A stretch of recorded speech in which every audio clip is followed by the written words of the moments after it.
Now that we're on YouTube, we wanted to do a garage gym tour and explain a little bit of the reason why we decided to build a home gym and what made it the best option for us and why it may be the best option for you as well.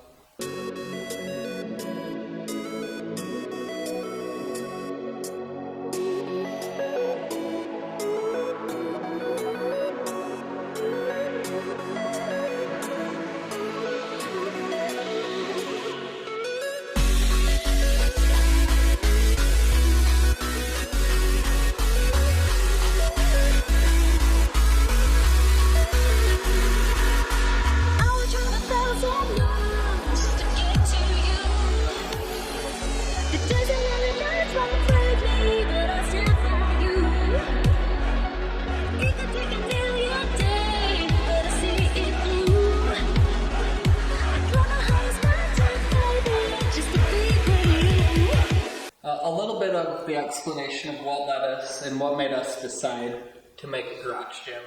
Because we hated Gold's Gym and how crowded it was and how much of a mess it was and waiting for things and all that stuff, we wanted to do a garage gym, but we didn't like the idea of working out in a grungy garage with spiders crawling everywhere, with crappy floors. The idea was to create a garage gym that felt like a commercial gym, that felt like we were almost in a health club, that was a little bit more upscale, that felt really polished and nice. And so that was our idea going into it. And the other thing is, we're super into bodybuilding. Our main objective is a little bit of powerlifting and bodybuilding, looking good, right? So you may or may not agree with some of the pieces that we decided to add to our garage gym, and it may not be for you, but we tried to target the pieces that we felt were essential to us for what our goals were, the style of training that we enjoy, and so those are the decisions that led us to these different pieces of equipment. The things that we thought we couldn't live without to have an all-around training plan. So this was a dingy 2-car garage. It's 20 by 20, 400 square feet, and it gave us plenty of room to decide on which pieces of equipment we wanted. And where to put them. Exactly. To start the process off, we decided to tackle the lighting first. I removed that one bulb and put in a fluorescent light up there that had 4 bulbs in it. And then I ran wires through our ceiling to create a second lighting fixture right there. And then from there, we decided to tackle the sheetrock. So I probably should have hired someone so that I didn't have to learn how to do it, and it cost a lot of money to buy all the equipment and do all the stuff on my own. But I decided to do it on my own, and I learned how to do it, and I feel like I did a pretty decent job. So I smoothed out the walls with the mud and then textured the ceiling, and we had to replace some sheetrock that was damaged from water damage from the people here before us that they never fixed. So we took care of all that at that time. And then, fortunately enough for us, I grew up as a painter's son, and so painting is kind of in my DNA. And we wanted to kind of have an awesome looking paint job. And we dreamt for months about what we would do, and we finally settled on this black, green, and gray color scheme, and we tackled painting that. We have a few pictures here of the painting process, primed everything, including the doors, then painted the gray, then the black, then the green. They all needed multiple coats. Yeah. 3, 4, 5 with the black, took the most coats, 5 or 6. Once we got through with the paint job, it was on to the cement floors. And we didn't want to leave the floors just cement. We decided to do a really nice epoxy floor, and then put paint chips in it and make it look really nice, have a nice texture. And so we did that as well. We have a few pictures of that process, which included using muriatic acid to clear the concrete of any oils that accumulated, clear it of the paint that had got on it from the painting process. So we cleaned all the cement, we did a 2-part epoxy, rolled it out, it took a couple coats of that as well, and then we put the paint chips on it. So the last part of the flooring process was the horse stall mats. And I wasn't too comfortable just throwing down the horse stall mats on the concrete. I wanted to do even more reinforcement. And so I did 2 layers of OSB board, and I have them all laid out here on this 10 by 20 section. And I puzzle pieced them together, used some wood glue, and then screwed them all together. So it's all like one piece of plywood under the horse stall mats, 2 layers. And I put it all together so that it would just be one solid piece of flooring. It wouldn't creak at all, and just be like it was built here from the beginning. And then we got our horse stall mats for $40 a piece from Cal Ranch. You can also get them at Tractor Supply, but we got ours from Cal Ranch. And we just laid them out in a crisscross fashion, and they cover this whole section of flooring. So this is our leg extension / seated leg curl. One of my favorites because I love leg day. But so basically all you have to do is, for leg extension, just sit in and you're good to go. Just adjust the weight here. You're good there. And then for the leg curl, you just put this down and then you raise this up. And then you're good to go there.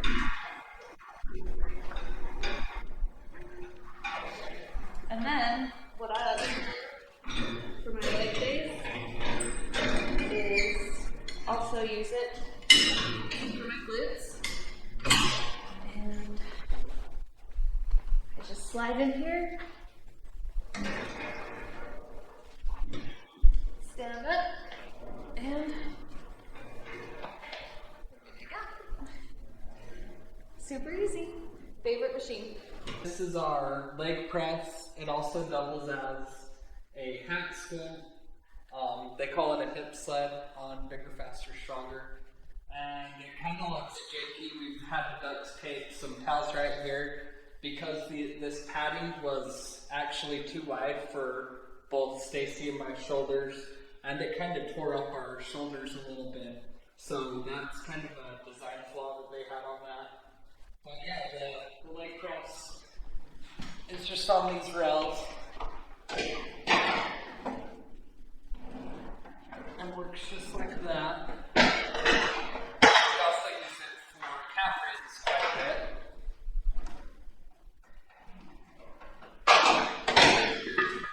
And then all you do is remove this pad right here on the back and set it right here. And then you have yourself a hack squat. So my shoulders are on those pounds, that makes it feel quite a bit better. And there you have that. And then you can also face it and get in some, similar to like a stiff leg deadlift. This was our lucky Craigslist find.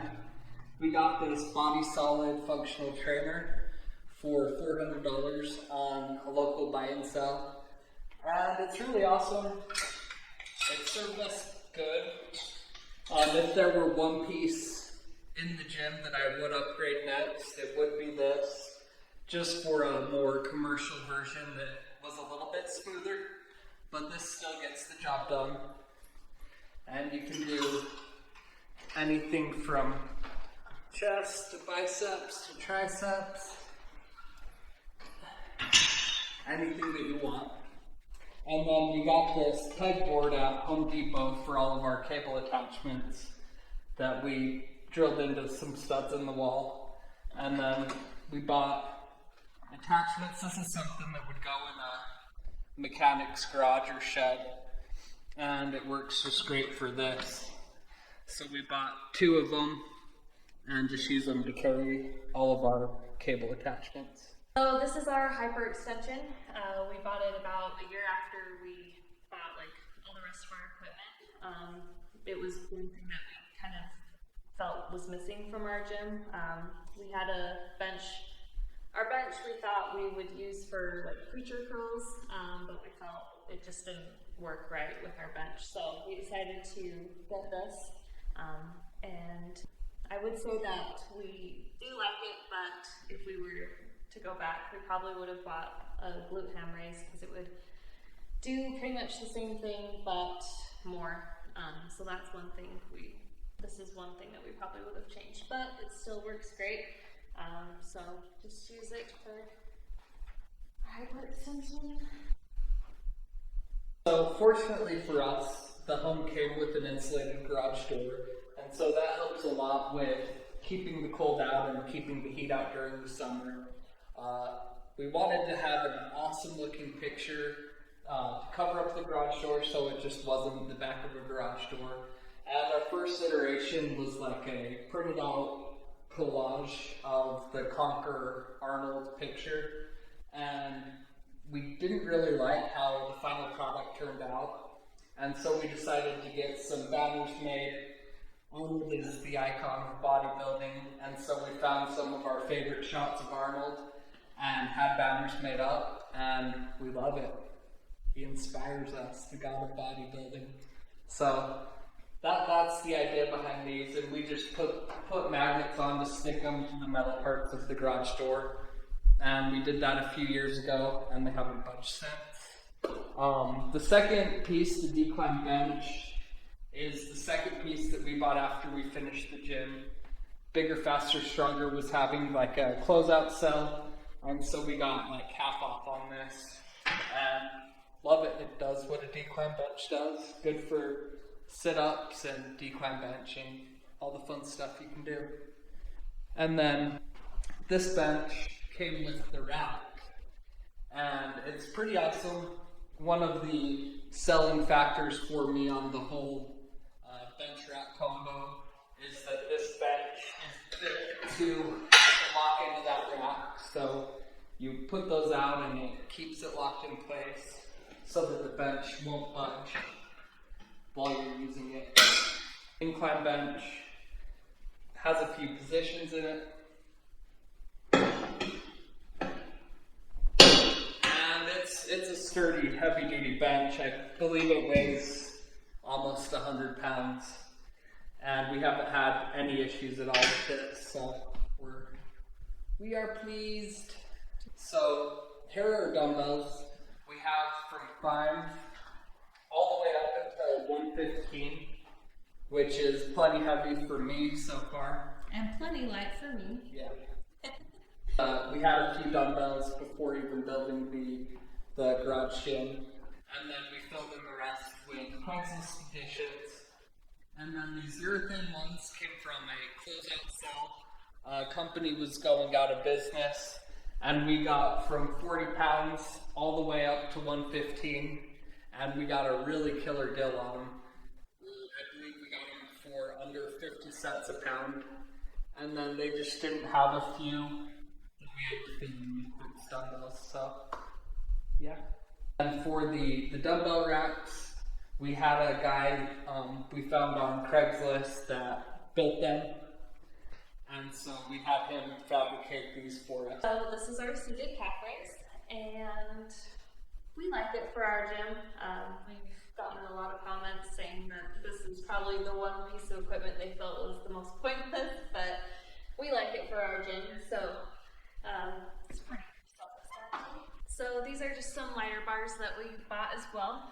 We just kind of attached them to the wall with some like shovel wall mounts that we just bought like at Home Depot. Just add them to the wall. We got our Easy Guard curl and our 25-pound bar, and then just some lighter bars that we usually use occasionally. But yeah. All right, welcome to the centerpiece of our garage gym, the rack. And this rack is actually awesome. It's so heavy duty. It was actually the hardest thing to move into here. And it's welded together. These whole side beams are all one piece. And then they're attached with these upper middle bar and that attaches the two pieces together. But this thing is heavy. I've tried to reposition it because it's not 100% straight, and I cannot budge the thing. It is that heavy. It has some awesome attachments that came with it. That was another huge selling point for me. So we have the landmine attachment, we have the dip attachments, and then like I showed with the bench before, you can move the bench in here. And lock the bench in place. You can also remove the dumbbells. So they come in and out really easy. As does the landmine.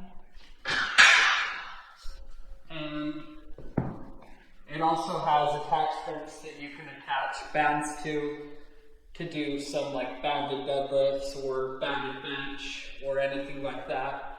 We haven't really utilized that yet, but it's an option for us. We got these attachments for hanging leg raises, and we got the tallest version of the rack because we didn't want to bump into it with any overhead presses. So it is really high up there. So we can do our hanging leg raises in these.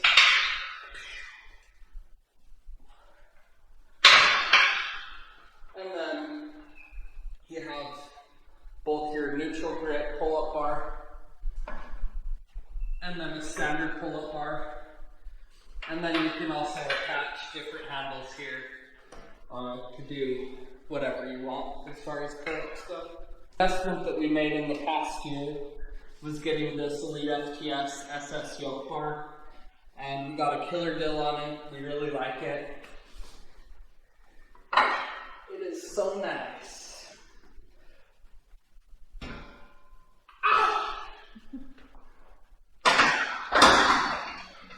But what makes this rack really nice is all the built-in storage. We have all of our plates here. Most of them have been from Craigslist, different finds that we've had, so a little bit of mismatched plates, but we don't really care. A place to store your collars.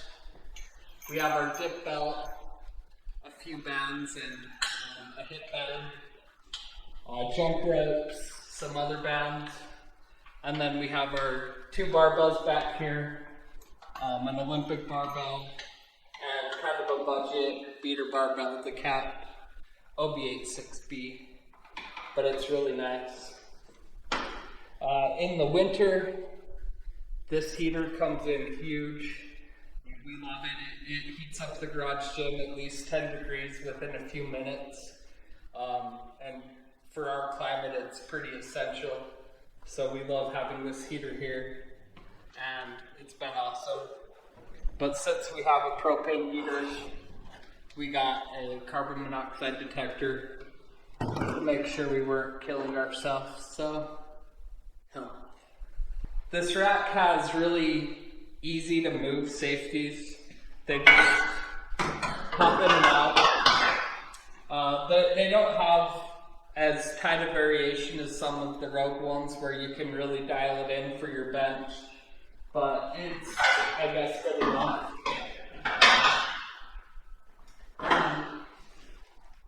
It's also super easy to change these. And these are just awesome, really high quality J-cups. We like them a lot. Last but not least is our lat pull down, and it combines into a seated row. One of the keys with all of our pieces of equipment is they're multifunctional. The leg extension can be a leg curl, the leg press can be a hack squat. This is also lat pull down and seated row. So we tried to get pieces of equipment that could do multiple things where we could maximize the amount of space we had. So we got this maximum advantage grip attachment and love it. So nice.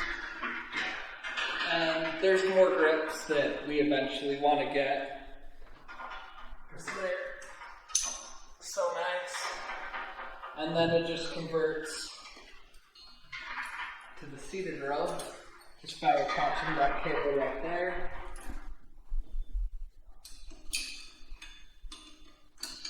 And you have yourself a seated row.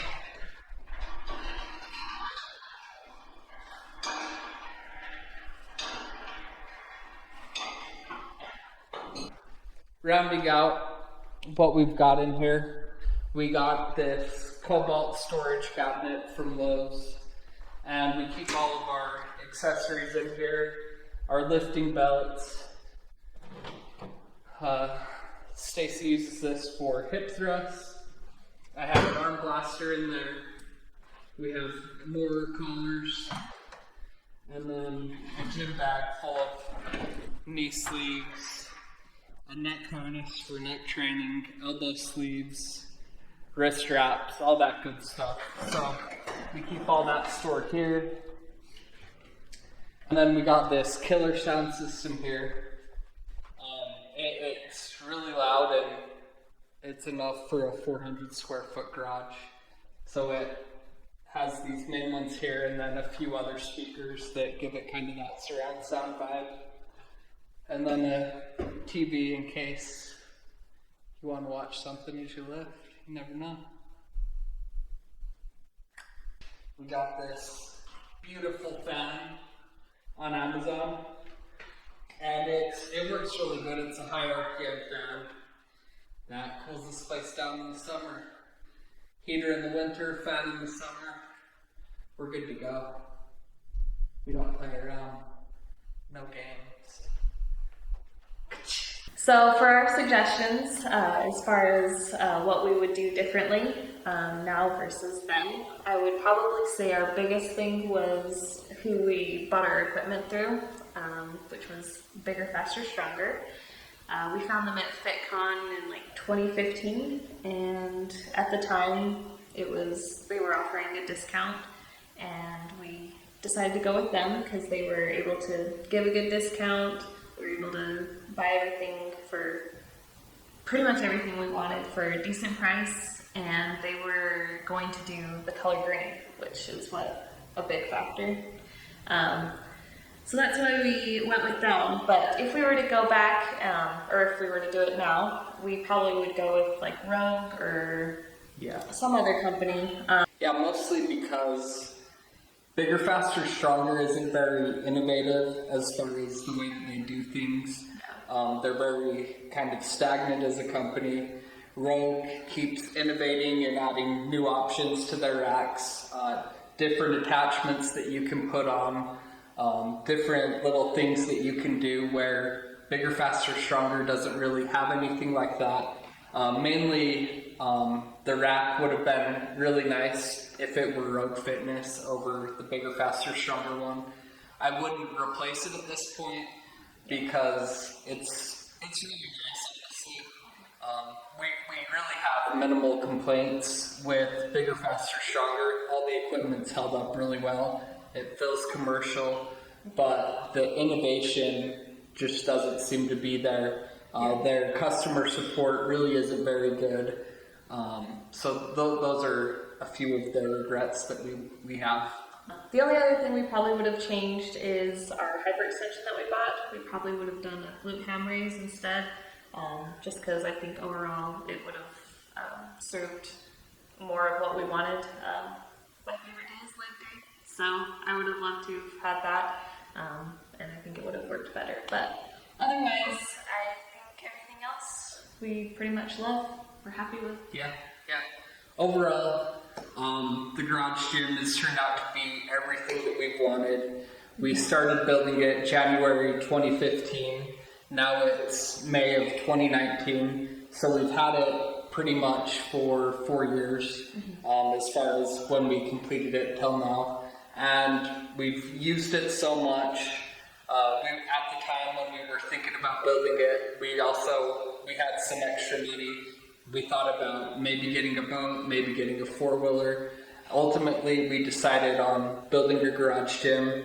We thought that we'd get the most use out of it, the most enjoyment out of it, and I honestly do believe that. Oh, yeah. And we've had a blast in here.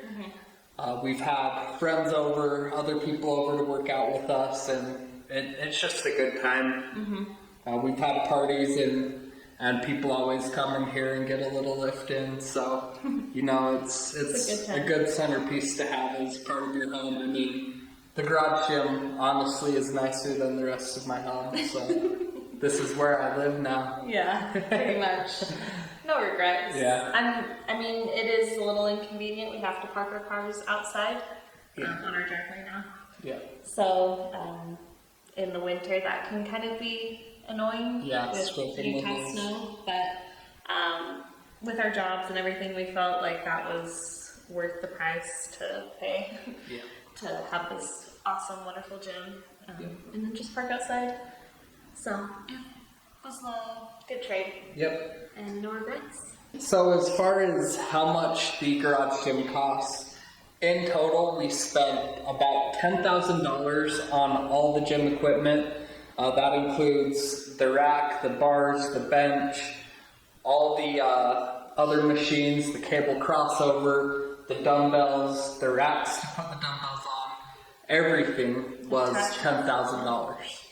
On the other side, to spruce the garage up, to put in the lighting, to do the paint job, to do all the sheetrock, to do the garage floor, to put in the plywood and the horse stall mats for the flooring, the fan, the heater, all that stuff that isn't necessarily gym equipment. We've spent about $3,000 on that. So the total, all in all, we're into this $13,000. Is that a lot? Yeah, kinda. But to us, it's worth it. Would we rather have a $13,000 car or this badass garage gym? We would rather have the gym. Worth every penny. Yeah,